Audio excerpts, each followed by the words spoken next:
Bueno, pues. Ven. ¿Qué pasa?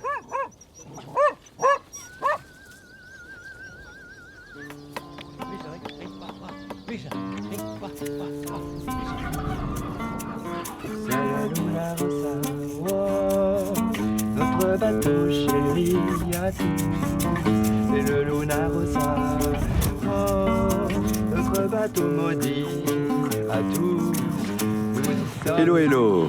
Les circonstances du voyage, la rupture du SPI et l'accident de Fabienne, exigèrent qu'on s'arrête plus longtemps que prévu dans l'archipel des Canaries au large du Maroc. Mais si j'ai décidé d'y consacrer l'épisode 5 dans sa quasi-intégralité, c'est aussi parce que les îles font partie de cet imaginaire de la voile transatlantique et du périple au long cours. Car partir au large exige une telle exposition du corps et de l'âme vulnérables aux éléments que le marin jette son ancre sitôt qu'il trouve un havre de paix. Il y a juste à pas se payer le ponton à l'arrivée, c'est bon. Mais ça va, on n'est pas pressé, on peut aller faire un petit tour et regarder. Si ce n'est quand lui-même se jette dans le premier bar venu. Oui, ah oui, ah oui, ah oui, continuez Charlie Ducrot. Oui, ah oui, ah oui, continuez. Les Canaries sont une telle oasis après les premières difficultés du voyage. Et tout comme les îles Madère ou celle du Cap-Vert pour les Portugais, elles ont longtemps constitué une base avancée des Espagnols dans leur conquête cartographique des côtes. L'expédition de Christophe Colomb s'y arrête en 1492 avant de mettre cap à l'ouest sur l'inconnu, ou celle de Magellan en 1519, avant de faire voile pour le Brésil actuel et de clore le tour du monde en 3 ans. Nous allons enfin rencontrer l'espèce endémique du territoire. Attention, on va essayer de ne pas lui faire peur. Dora l'exploratrice. J'en peux plus d'être avec vous. Mais quelle oasis!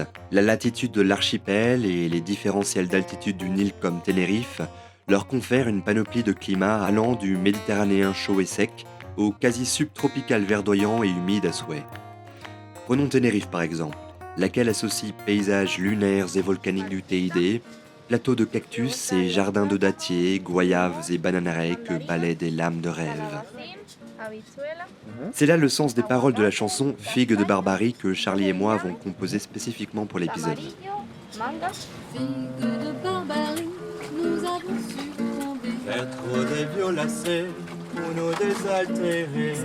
Soyeuse, malgré vos épines. Chuteuse pour m'estosser les airs indignes. Nous sommes une bande de barbares. Qu'avons abordé ces contrées de la mer où tout se fait rare. Espérons mieux que notre récit.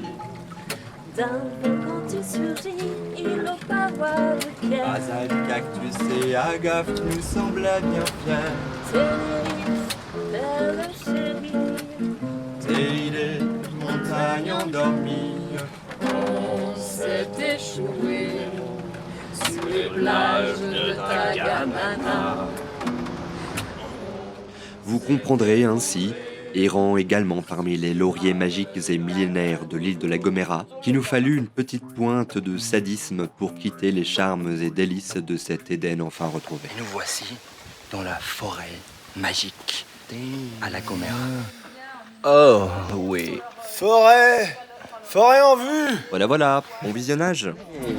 L'immensité de l'ambition. Tes charmes secrets n'étaient qu'une illusion. Au large des côtes magiques. Torpeur du sable des flancs de l'Afrique. On t'a trouvé sur l'île barbarie. On s'est emparé de tes vents, de tes fruits. On s'est surtout bien ressourcé dans ces îles qui sont merveilleuses, les Canaries, par leur nature exceptionnelle, forgée par la lave. Donc je pense que maintenant on est prêt à nouveau à faire un pas en avant vers l'inconnu.